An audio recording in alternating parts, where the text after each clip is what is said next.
Oh, there you are, YouTube. Doodaloo doodaloo doodaloo doodaloo doo. Subscribe. So, I just got back from watching The Batman very late compared to the rest of you.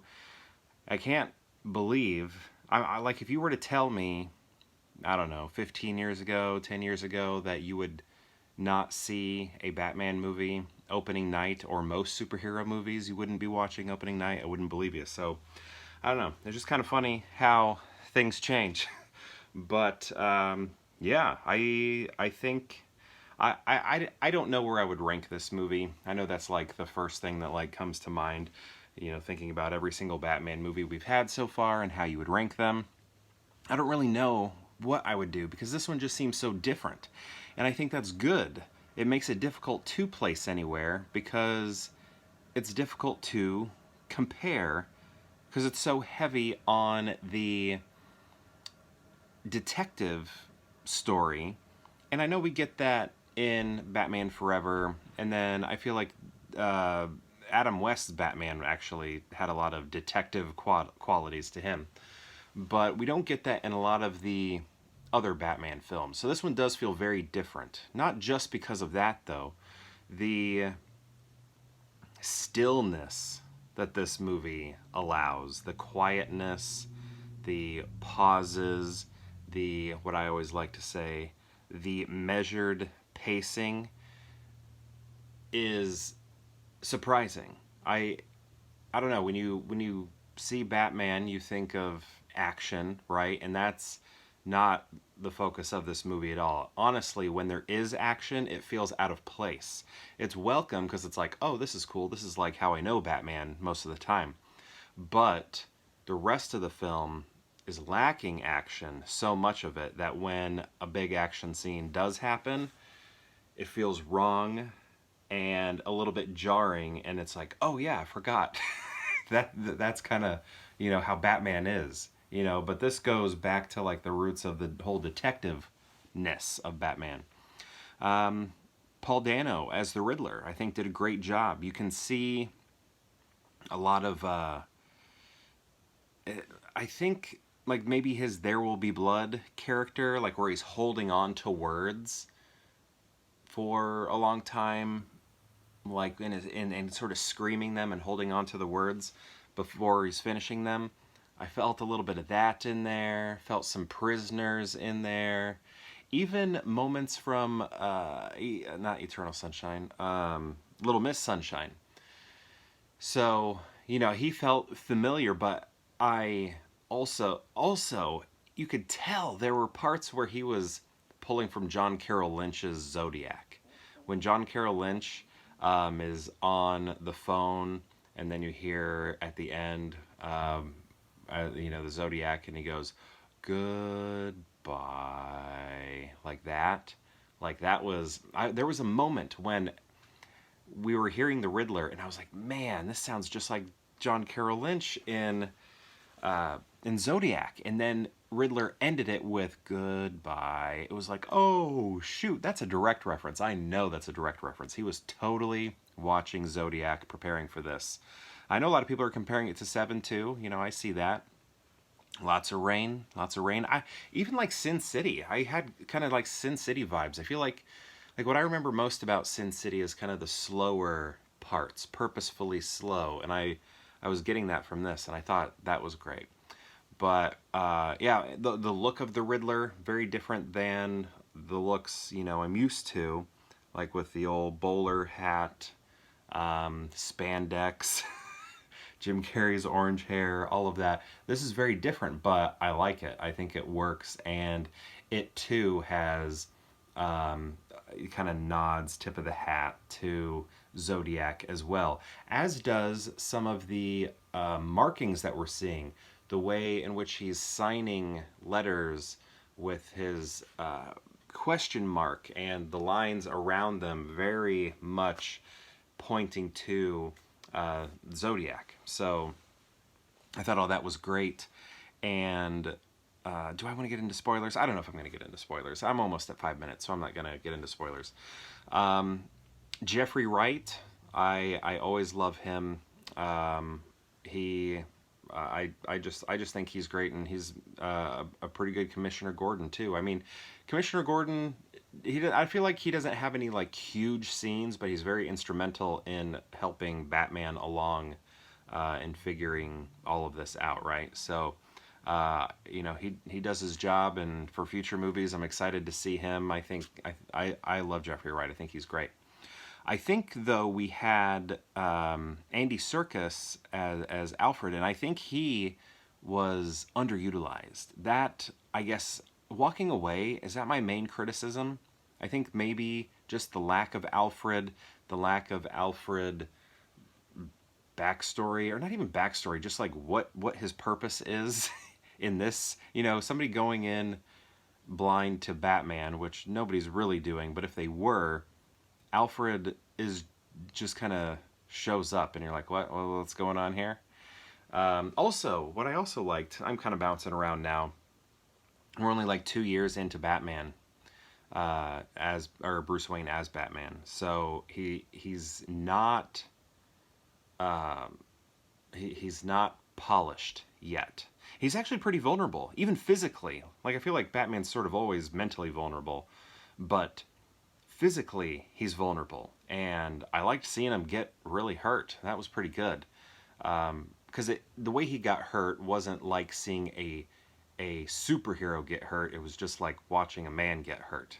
So I don't know, there was a subtle difference than when we've seen him get hurt other times. So I liked that a lot. He's just not polished enough, purposefully, and I think it works. Zoe Kravitz, great as Catwoman. I really like this Catwoman. Sort of has sort of that cat burglar quality. They've kept that. Oh man, I thought I was going to be anti Colin Farrell as the Penguin, but no, he did great, and the makeup artists did great. So good. I didn't see Colin Farrell in there once at all, which makes you wonder why they even hired him. But he did so well with the character, so I guess that's why. But I think that was an achievement. Like, that deserves Oscars. That, I hope, comes around as an Oscar nomination, because he was invisible. He was not there. Colin Farrell was not there. We were watching The Penguin and only The Penguin, and it was fantastic. But yeah, Catwoman was great. Man, we had a lot of villains in this. Riddler, I mean, Catwoman, you know, not full-on villain or anything. Riddler, Penguin, Catwoman, and then somebody else. Make sure, well, actually, it's not a credit scene. It's in the movie. I don't know. I thought it was good. I love the contrast, the film noir quality, the narration that we got from Bruce Wayne, Batman, was great. It was just like really not hinting, it was hitting over the head with a sledgehammer, film noir as an influence. Also some horror too. There was some great like jump scare type things happening, which I thought was really cool. But the noir quality was great. I love that narration. I love the chiaroscuro, the contrast between light and dark, and sometimes that shift would happen so quick. Like, you're watching this dark scene, and then this like a headlight is the next shot, and you're like, I can't see anything. That was interesting too. So I think it was good. Here's a question. I could look it up. Well, no, because I'm talking to my phone right now.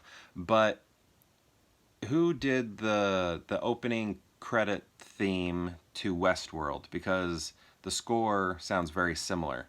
I always butcher this composer's name, so I'm not going to say it. But did he also do Westworld? Because I was getting that vibe. I was also getting some like Danny Elfman Batman a little bit in there. So that was cool also. I don't know if that was on purpose or if it's just impossible to write a Batman score without tipping the hat, whether intentionally or not, to Danny Elfman's Batman score. But the score is great, works really well. Some music choices or song choices that happen in the movie work well as well. Just overall, I really enjoyed it. Don't know where I would rank it. It's it's not action packed, but purposefully so, and I think that's why I like it so much. Robert Pattinson, I don't even think I mentioned him yet. He was good Batman, and I think he plays a good, like, year 1, 2 Batman. It seems like he learned how to fight from Alfred, that's, excuse me, alluded to, but we also see him, like, his bare chest, or his bare back, actually. His bare chest was kind of muscular, but when we look at his back, I was kind of like, I don't know, like, some of these punches that he's landing, I mean, I don't know anything about muscles and fighting or anything like that, but some of these punches sounded very loud, and his back muscles did not match the punches he was laying, but who cares? Not a big deal. But I'm excited to see where we go in the future. What I would like to happen probably won't happen. I'd like to stay away from Joker, you know?